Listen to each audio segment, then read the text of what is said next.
Assalamualaikum warahmatullahi wabarakatuh. Pertemuan 1 mata kuliah struktur data, yaitu konsep struktur data dan array. Apa itu struktur data? Struktur data itu definisinya Anda bisa baca sendiri, tapi sebenarnya apa itu struktur data? Kalau di dalam program itu kan ada yang namanya tipe data sederhana, yaitu integer, float, boolean, karakter, dan string. Nah, itu tipe data sederhana. Tipe data tidak sederhana itulah struktur data. Tipe data sederhana yang 5 tadi itu terbagi dalam 2 kategori. Integer, float, boolean, dan karakter masuk kategori sederhana tunggal, sedangkan string masuk kategori sederhana majemuk. Struktur data juga terbagi 2, yaitu struktur data sederhana dan majemuk. Yang sederhana yaitu array dan record. Yang majemuk terbagi 2, yaitu linear dan non-linear.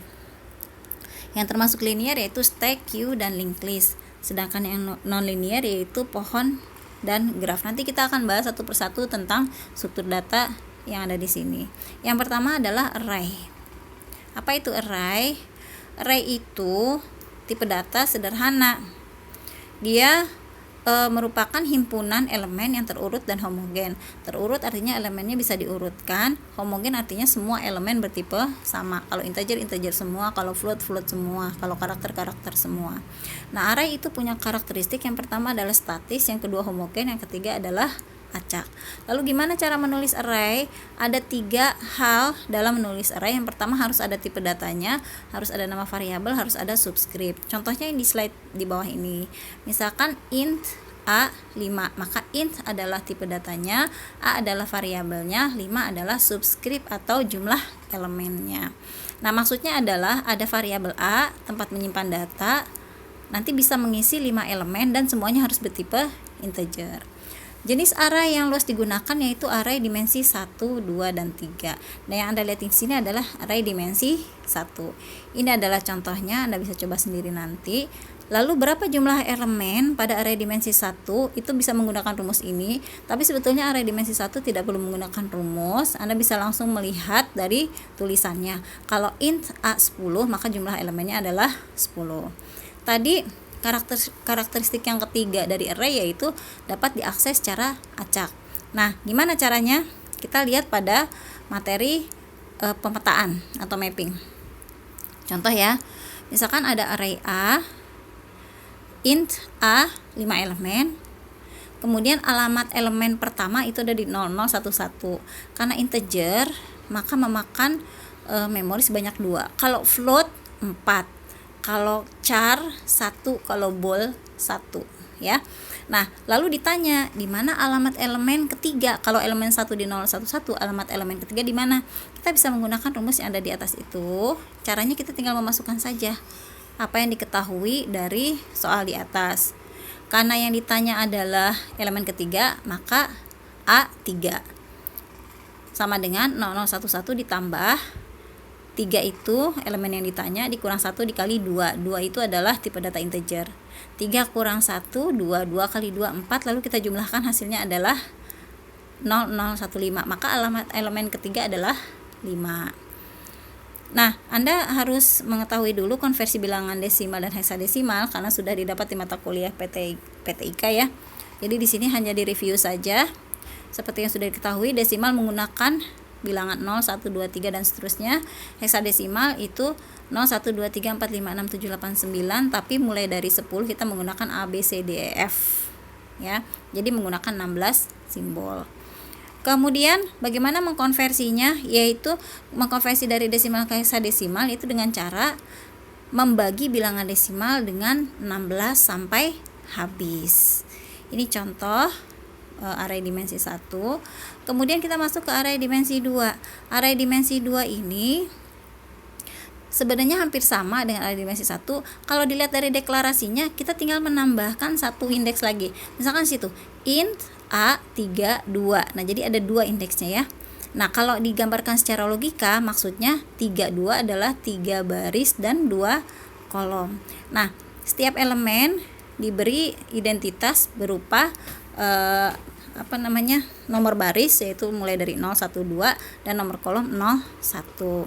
Berapa jumlah elemen pada array dimensi 2? Jumlah elemen pada array dimensi 2 itu berkalian antara indeksnya ya. Jadi misalkan int x 43, berarti 4 kali 3 ada 12 elemen. Lalu bagaimana cara kita bisa mengetahui elemen tertentu alamatnya di mana? Nah, ini ada dua cara pandang, yaitu pada array dua dimensi ya.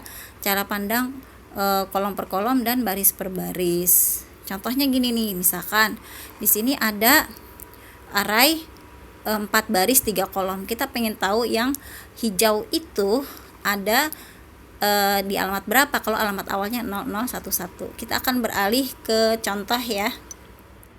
Sebelum kita menyelesaikan array dimensi 2, kita lihat dulu bagaimana cara konversi dari desimal ke heksa. Jadi misalkan kita punya bilangan 20, lalu 20 dibagi 16 karena tujuan kita heksadesimal. Jadi heksadesimal itu angkanya dari, kalau desimal 0, 1, 2, 3, 4, 5, 6, 7, 8, 9, 10 misalkan. Nah, kalau heksadesimal 0, 1, 2, 3, 4, 5, 6, 7, 8, 9, 10 itu A, B, C, D, E, F. Jadi 10, 11, 12, 13, 14, 15. 11, 12, 13, 14, 15. Kalau misalkan kita punya angka 20 desimal, berapa heksanya? Kita bagi 16. Dapat 1, sisanya 4. Maka berarti 16 sama dengan, bacanya dari bawah ke atas, 16 desimal sama dengan 20 desimal sama dengan 14. Bagaimana kalau misalkan 28? Kalau misalkan 28 desimal, berapa heksanya? Sama, kita bagi 16, 28 dibagi 16 dapat 1. Dapat 1, sisanya 12.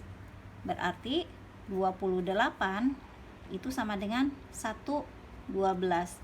Nah, 12 itu kan C, berarti ini sama dengan 1C. Paham ya? Baik, nah sekarang kita akan mengerjakan soal yang di slide 20. Misalkan di situ diketahui ada array 4 baris 3 kolom. Seperti ini. Kemudian kita ingin mengetahui di mana lokasi array yang ini. Nah, kalau row major order itu berarti ini elemen keberapa? 1, 2, 3, 4, 5, 6, 7, 8. Kalau kolom major 1, 2, 3, 4, 5, 6, 7 gitu. Jadi maksudnya kolom order major dan row order major itu cara pandang kita terhadap elemen tertentu ya. Jadi kalau tadi row major order berarti dia elemen ke-8, tapi kalau kolom major order berarti dia elemen ke-7. Nah, rumusnya adalah kalau misalkan diketahui alamat awalnya ini adalah 0011, maka di mana alamat tersebut? Kalau kita pakai row major order, maka kita menggunakan rumus yang ini. Ini adalah elemen yang kita ingin cari, dan ini adalah elemen awal, yaitu M00 ditambah I dikurang 1 dikali dengan N ditambah J min 1 dikali L ya. Nanti Anda bisa lihat rumusnya di slide ke-21. Kalau kolom major order, perhatikan ya, rumusnya hampir sama, cuma J-nya di sini, I-nya di sini. Kalau yang ini, kalau kolom major order, J-nya di sini, I-nya di sini. Dan ini diganti dengan kolom. Ya. Kalau ini kan jumlah N itu jumlah baris. Nah, kalau kolom major order berarti diganti dengan kolom. Kemudian kita coba hitung. Misalkan, berarti untuk menyelesaikan kasus ini, alamat yang dicari adalah, kan ini adalah baris ketiga, ini kan ada di posisi baris 3, berarti 3 di kolom kedua. Nah, seperti itu. Alamat awalnya 0011, berarti M00 itu 0011 ditambah I adalah yang ini 3 dikurang 1 dikali. Nah, dalam satu baris ada 3 kolom, ada 3 sel, berarti ini 3 ditambah J adalah jumlah baris, yaitu jumlah kolom maksudnya yang ini, yaitu 2 dikurang 1 dikali dengan 2. 2 adalah karena tipe datanya integer. Nah, ini setelah kita hitung 3 kurang 1 2, 2 kali 3 6, 2 kurang 1 1, 6 tambah 1 7. Maaf, ini tadi tipe datanya ini ya, kalau di soal float, jadi ini 4. Jadi ini 3 kurang 1 2, 2 kali 3 6, 2 kurang 1 2 kurang 1 1, berarti 6 tambah 1 7, 7 kali 4 28. Nah, Anda tidak bisa langsung menjumlahkan 0011 dengan 28 karena 28 ini desimal, ini heksadesimal, sehingga kita harus konversi dulu. 28 tadi kan udah ya di atas ya. Jadi 28 itu 112. Berarti nanti di sini 0011 ditambah dengan 112. Berarti di sini 13, sini 2, di sini 0, di sini 0.